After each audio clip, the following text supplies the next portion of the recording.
प्रिया,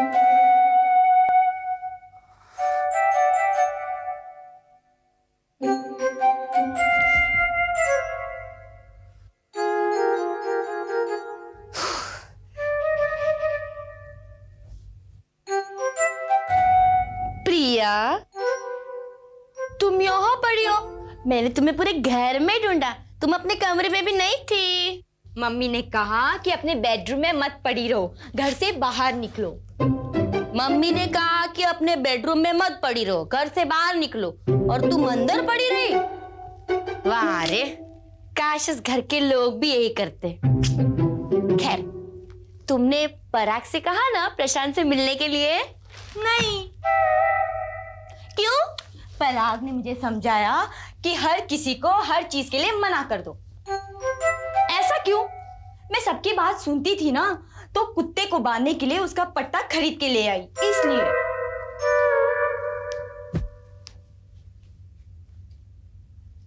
मैं समझी नहीं। मैं भी नहीं समझी भाभी। पराग ने मुझसे कहा कि अब सबकी बात मानना बंद कर दो और ना कहना सीखो। और तुमने उसकी बात मान ली? हाँ, क्योंकि तब तो मैं सबकी बात मानती थी। अब कल की बात है, पराग मुझसे कह रहा था कि अब सबकी बात मानो, मगर मैं अब किसी की बात नहीं मानूंगी, पराग की भी बात नहीं मानूंगी। तुम बहुत अक्लमंद हो प्रिया। मैं तो प्रशांत से जाके कहने वाली हूँ कि तुम्हारी बहन बहुत अक्लमंद है और तुमसे भी ज्यादा काम आ सकती है। तुम्हें पता है प्रिया, मेरी ना एक फ्रेंड थी शैलेजा, उसके डैडी है ना बहुत बड़े डायमंड मर्चेंट थे। पता है एक दिन शैलेजा की मम्मी ने उसे क्या कहा? उसने कहा कि शैलेजा, अरे इतनी लंबी साड़ी मत पहन, तू गिर जाएगी। लेकिन शैलेजा ने अपने पैरों से भी लंबी साड़ी पहनी और वो गिर गई और टांग तुड़वा ली। लेकिन मजाल वो मम्मी की बात माने। लेकिन तुम इतनी लंबी साड़ी मत पहनना। ओ भाभी, आप कितनी गंदी हो, अब मुझे भी गिरना पड़ेगा ना। और जानती हो, वो दूसरों की बात ना बिल्कुल नहीं मानती थी, लेकिन अपनी बात वो तो मनवा के रहती थी। जैसे कि समझ लो, उसे अपने हस्बैंड को जाके कहना हो कि प्रशांत भैया को ऑफिस की सारी बात बताओ, और ये बात वो करके रहेगी, भले इसके लिए कुछ भी करना हो, घर सिर पर भी उठाना हो। हाँ, लेकिन तुम ऐसा बिल्कुल मत करना।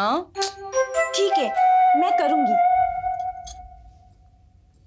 अगर तुम ऐसा करने वाली हो तो घर वालों को कहना कि शिखा भाभी ने जिद करने के लिए कहा है, वरना वो तुम्हें गालियां देंगे, गालियां। देने दीजिए, मैं किसी से नहीं कहूंगी। तुम्हारी मर्जी, मेरा फर्ज कहना था तो मैंने कह दिया। कम से कम पराग के सामने तो जिद बिल्कुल मत करना। ये मत कहना कि वो प्रशांत के साथ मिलकर काम करे।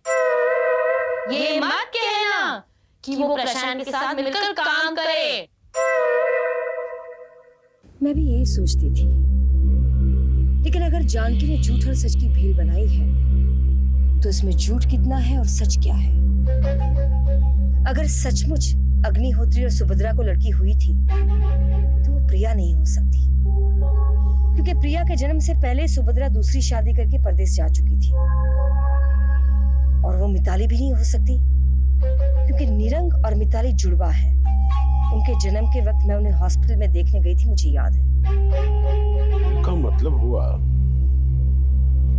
अगर लड़की थी तो जितेंद्र भीमानी ने वो लड़की किसी को दे दी, और अगर वो लड़की नहीं थी तो वो प्रशांत ही हो सकता है। लेकिन इसका मतलब ये हुआ श्रीचंद कि जानकी ने पूरा झूठ बोला है।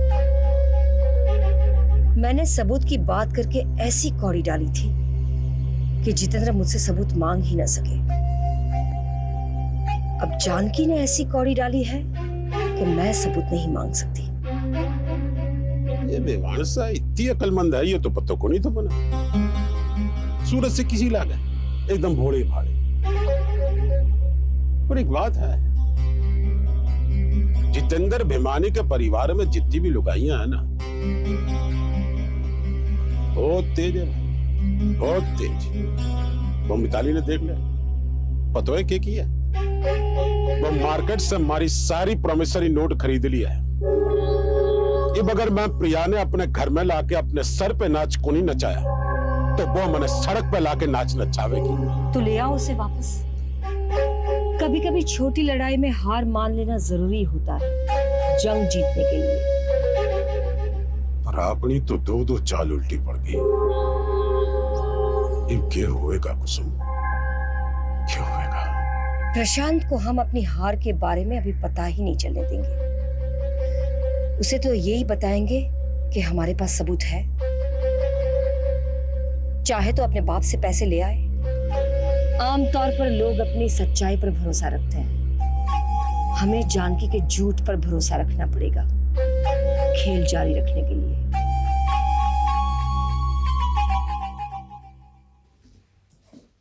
रितेश, पानी पियोगे?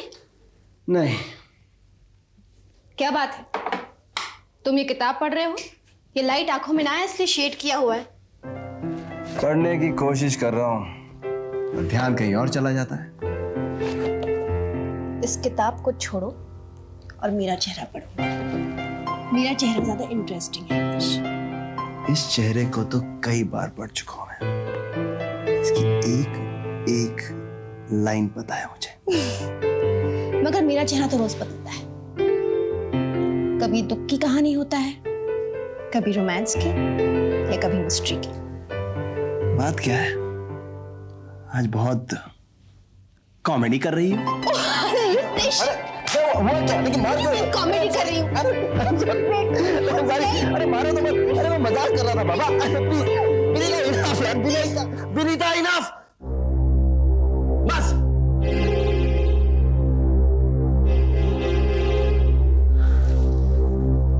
क्या बात है?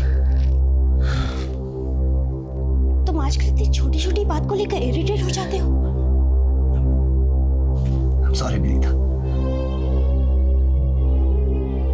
प्रशांत भैया की बातों ने मुझे परेशान कर दिया। जानती हो विनीता, हम लोग कई सालों से पैसे वाले हैं। करीब करीब जब मैं पैदा हुआ तब से हमेशा यही सोचा था कि जब बड़े होंगे ये जायदाद हमारी होगी, तब कहीं जाके इसका बंटवारा होगा। ये बात दिमाग की एक निचली सतह पर हमेशा थी, लेकिन हमने इसे कभी ऊपर नहीं आने दिया। पर अब प्रशांत भैया ने सब कुछ बिगाड़ दिया है। कुछ भी करते हुए जायदाद का ख्याल आता है। पानी के नीचे हमेशा कीचड़ तो होता ही है रितेश। जब तक कीचड़ ऊपर नहीं आता ना, तब तक पानी हमेशा साफ रहता है। परिवार वालों के साथ जो हमारा रिश्ता है, उसे हम कभी मैला नहीं होने देंगे। कैसे कैसे विनीता? जब से हमने बच्चा गोद लेने का सोचा है, तब से मेरे दिमाग में एक ही ख्याल आ रहा है कि मैं सिर्फ जायदाद के लिए इस बच्चे को गोद ले रहा हूं। तुम्हारी तुम जानो रितेश। मैं तो जायदाद समझकर बच्चा गोद लेने जा रही हूं। मेरे लिए तो मेरा बच्चा ही जायदाद है। मैंने बहुत सोचा। लोग बहुत सारी बातें करेंगे। वो लोग कहेंगे कि हम बच्चा गोद लेने जा रहे हैं पापा की विल का जवाब देने के लिए। मगर किसी की बातें सुनकर हम अपने बागीचे में आते हुए बहार को तो नहीं रोक सकते ना।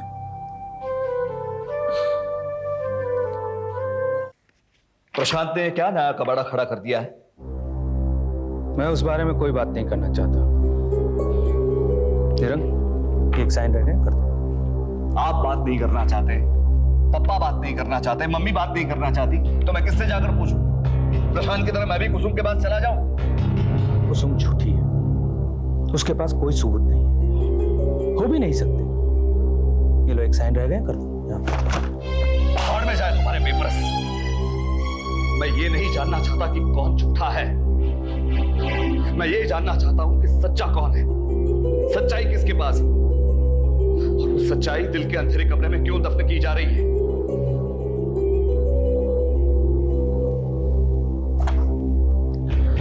निरंग, जो दफन है उसे दफन रहने दो। तो कब्रें खोदना चाहते हो? क्योंकि मुझे सिसकियां सुनाई दे रही है पारेख अंकल। सच भी जिंदा होता है इंसानों की तरह, सच्चाई भी सांसें लेती और घुटन महसूस करने पर सिसकियां भी। सच्चाई को दफन नहीं किया जा सकता कभी। तुम एक मेरी बात मान लो, सच्चाई जो भी है तुम्हें उससे कोई फर्क नहीं पड़ेगा। तो किसे फर्क पड़ेगा? रितेश को, प्रशांत को या मिताली को? जितेंद्र भाई को, जानकी भाभी को और कुछ हद तक मुझे भी, क्योंकि उनके गम में मैं भी हमेशा शामिल रहा हूं। निरंग, जितेंद्र भाई और जानकी भाभी से ऐसे सवाल मत पूछो कि आने वाली उनकी जिंदगी बर्बाद हो जाए। कल जो भी उन्होंने किया उस वक्त वही ठीक था। आज के हालात को देखकर कल के फैसलों की नुक्ताचीनी मत करो निरंग। हमारे आज के हालात कल के आपके फैसलों से बने हो, फिर भी उन फैसलों में तुम शामिल नहीं थे, लेकिन आज के हालात में तुम्हारा हाथ है। किसने सोचा था कि कल प्रशांत अतीत से एक मुट्ठी धूल ले आएगा और आज बवंडर खड़ा कर देगा? किसने सोचा था मिताली रूठ जाएगी, रितीश पगला जाएगा और तुम फाइलें फेंक दोगे? सॉरी, मुझे चिंता इस बात की है कि कहीं उसू की बातों में सच ना हो। उसके पास आधा सच है और आधा सच झूठ से भी ज्यादा खतरनाक होता है। मुझसे सवाल मत पूछो नीरव। आधा सच क्या ये है कि सुभद्रा पुत्री का लड़का प्रशांत, या फिर ये कि पापा जी ने अपनी बहन के साथ एग्रीमेंट तो किया था, मगर उसकी औलाद प्रशांत नहीं, हम में से ही कोई एक है। यहां साइन कर दो नीरव।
बेटे विनीता। जय जिनेंद्र पापा जी। जय जिनेंद्र। बेटे कभी आई? मैं तो दोपहर से आई, अपना कुछ सामान लेने आई थी, अब वापस जा रही हूँ। यानी फिर से मायके जाने का इरादा है? हाँ, मम्मी कह रही थी कि 10 दिन और रुक जाओ। और 10 दिन? तो क्या सोच लिया है तुमने, यहाँ मैं आने वाले 10 दिन नौकरों के हाथ की चाय पीता रहूं? हाँ, यही आपकी सजा है। आपने इतने दिनों तक मुझसे फोन पर बात नहीं की ना, उसके लिए। मैंने मैके में कुकिंग क्लासेस ज्वाइन की है। वहाँ 50 तरीके से अलग अलग कैसे चाय बनाते हैं वो सिखाते हैं। जब मैं वापस आ जाऊंगी ना, तब मैं आपको अलग अलग फ्लेवर्स की चाय बनाकर पिलाऊंगी। दुगुनी सजा है हमारे लिए।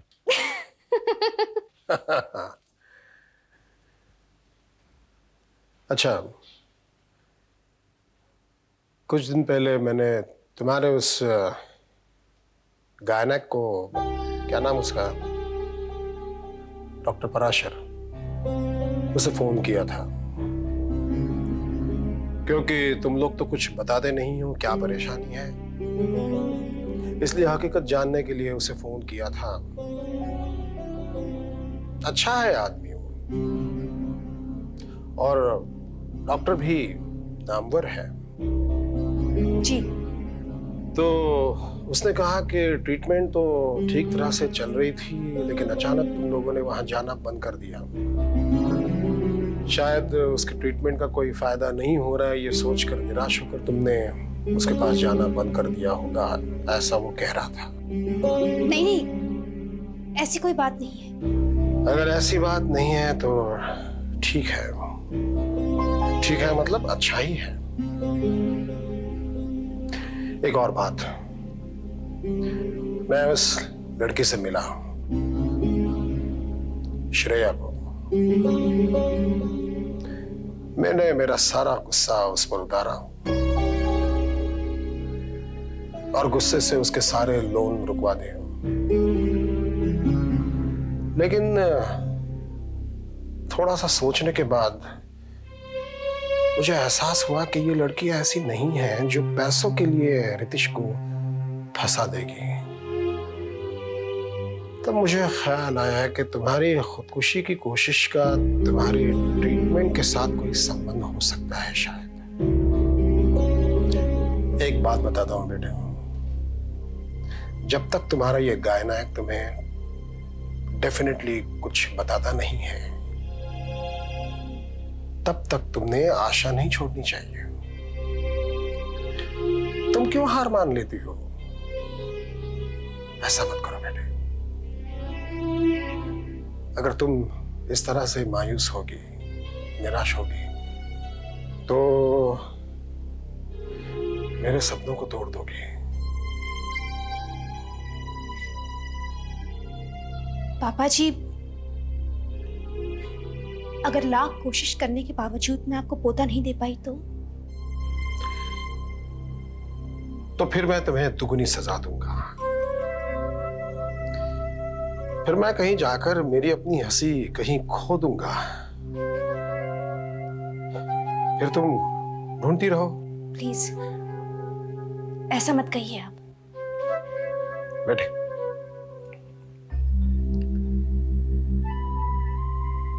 बूढ़े आदमी का हर सपना औरों के साथ जुड़ा रहता है।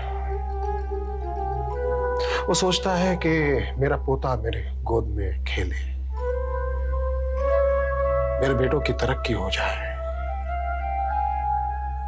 मेरी बेटियों को जिस घर में विदा किया है उस घर में वो सुखी रहे। लेकिन बात यह है कि ये सारे सपने औरों को पूरे करने पड़ते हैं। ये देखना ये बुढ़ापे की सबसे बड़ी तकलीफ होती है। इसलिए पूछता हूं कि मेरी तकलीफ तुम थोड़ी सी ही सही लेकिन कम करोगी ना? हाँ पापा जी।